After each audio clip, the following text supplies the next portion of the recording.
Transparency, I have not watched this. Okay, I have no idea what's going to come from this. So as you guys know, Jonathan Givony does a phenomenal job in keeping up with the draft, keeping up with draft picks.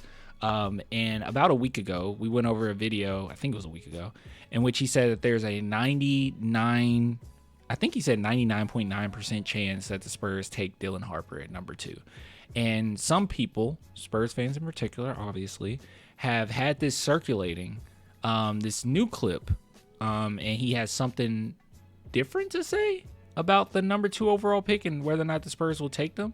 And a lot of people are using this as evidence to say, see, the Spurs might not take them and they need to trade everything away. Okay, that might be a little bit of a straw man, but a lot of people have been saying like there's a possibility that the Spurs trade the pick or whatnot. So let's see what he says, what he actually says, and go off of that. So let's see, is this all right? This one's 16 seconds. We'll do the minute one. I think this would be a good one to start with. So this is where the pot, Jonathan, it starts to get stirred. And we all know that Cooper Flagg, he is probably going to go number 1, but I like a little drama. I like a little intrigue. That starts at 2 and 3 here. When exactly does this get interesting in your mind? It really feels like Malika Dylan Harper is going to, if not to the Spurs, into a team trading up to number 2. But 3 is where it starts to get really interesting. People really want to see what does Daryl Morey do here. That's not it, is it? Okay, I'm gonna let it keep playing. He's got a big summer coming up in front of him. Oh gosh, they got the music playing. It's gonna overlap. Embiid's long-term health? What do they do with Paul George's contract? How is that? We don't care about them. Do they make a trade? Can I skip? There really is around the league that they're comfortable sitting there at 3, building around that guy long-term. Is it going to be Ace Bailey, J.J. Edgecombe? Do they look at trades? This has It's nothing a to do with long us. list of players vying for that spot. Ace Bailey, some of his interviews, people to Anthony Edwards, just how fun-loving of a guy. Okay, guys, what did he say that would make Spurs fans... Hold on, let me listen to it one more time. It really feels like Malika Dylan Harper is going to, if not to the Spurs, into a team trading up to number 2. But 3 is where it starts to get really interesting. People really want to see. It sounds like they just wanted to put a little spice on this story and just... This is the same thing he said before, right? Like, yeah, it's a little different where he's saying it could be a team trying to trade to number 2 or... okay. Guys, the San Antonio Spurs have a lot of assets, okay? A lot of assets. They have the number 2 pick. They have the 14th pick. They have like 4 second-round picks next year. You have the Atlanta Hawks picks. You have like some other future picks that's going to come in handy when we're actually like winning games. Like you have quite a few picks, right? And you have quite a bit of young talent. 2 guys in particular, well, actually 4 guys, let's just say 4 guys. 4 guys in particular that the Spurs could possibly move off of is Malachi Branham, Blake Wesley, which I think they'll keep Blake around, but I don't know. We'll see. But Malachi, Blake, and then you could say Vassell, which I don't know how the Spurs feel about Vassell at this point. And then Keldon Johnson, which we already know that they attempted to move him. So there's quite a few guys that you could try to move. And then you have these picks. And, I mean, obviously, there's going to be teams attempting to move up to the second-round pick. Like, obviously, we're going to get some offers, right, for some things. You could probably do quite a bit with that. So for him to say that it looks like all I gather from this is that Dylan Harper's going number 2, period. And if that's with the Spurs, it's with the Spurs. If it's with another team, it's with the other team. What I've heard is that the Spurs love Dylan Harper, right? Like they are completely sold on going after him. But what I do know about my friend, it's no speculations here. One thing I know about my franchise is that they are not going to do anything that puts us or jeopardizes the team and puts us in a worse situation than we were prior. They're not going to do that.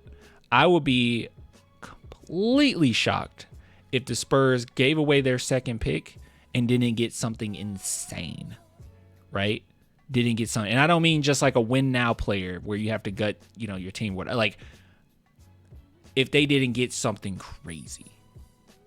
So teams are going to be calling in about the number 2 pick. They're going to be calling in about the number 1 pick. But like he said, he was like, look, Dylan Harper is going number 2, period. Cooper Flag is going number 1, period. Number 3 is where it gets interesting. That's what you really need to focus in on, is what he's talking about. He spent literally like 3 seconds talking about us. I think that was just to spice it up for this segment for ESPN. That's all I took that as. Clan, I wish Flag would pull a SAR, just go to San Antonio. That's not going to happen. And I think Flag is so talented till I don't know if he could manage to do that. Right? Like, a lot of times teams are just going to take you regardless. He's like that talented.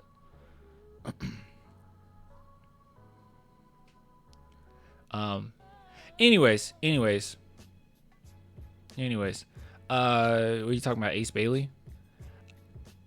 I don't mean to be disrespectful. I mentioned this earlier in the stream, but like when we're talking about Dylan Harper versus Ace and Spurs fans wanting Ace Bailey, I don't know if Ace Bailey takes the game as serious as Dylan Harper does. And that might just be a personality thing. I'm not 100% sure. And that's all I'm really basing that off of, because Ace Bailey is a really good talent. He's probably more so a project, player. It's going to take a little bit of time. But he's a really great talent. But I like Dylan Harper just more as far as when we're talking about like who's a Spur and how they come across. Like, Dylan Harper is him. So yeah. But anyways, yeah, I don't think that this is anything to worry about. Not a big deal. All he really said was, hey, he's going to go number 2 regardless, whether it's the Spurs or somebody else. So I'm sure he's been hearing about teams inquiring about that number 2 pick, right? So, but knowing the Spurs, they're not going to do anything too drastic, and they really like Dylan. So I think that's a done deal. I'll be very shocked on draft night if something else goes down. I'll be very shocked. What about Coward? From what I looked into with Coward, I'm not 100% sold on him. I know a lot of people like him, but yeah, maybe that's a time for another video. Yeah, that's probably for another video. Somebody said Coward is overrated. Yeah. All the draft analysis I've listened to have Harper as a project player because of his poor shooting and defense, and Ace as NBA ready. Who have you been watching? Yeah, who have you been watching? I have not gotten that from the people I've listened to. Yeah, I'm really curious to hear who you've been listening to, Jack. Anyways, yeah. Hey, somebody on Twitch. Thanks, man. Thanks for joining to the live stream.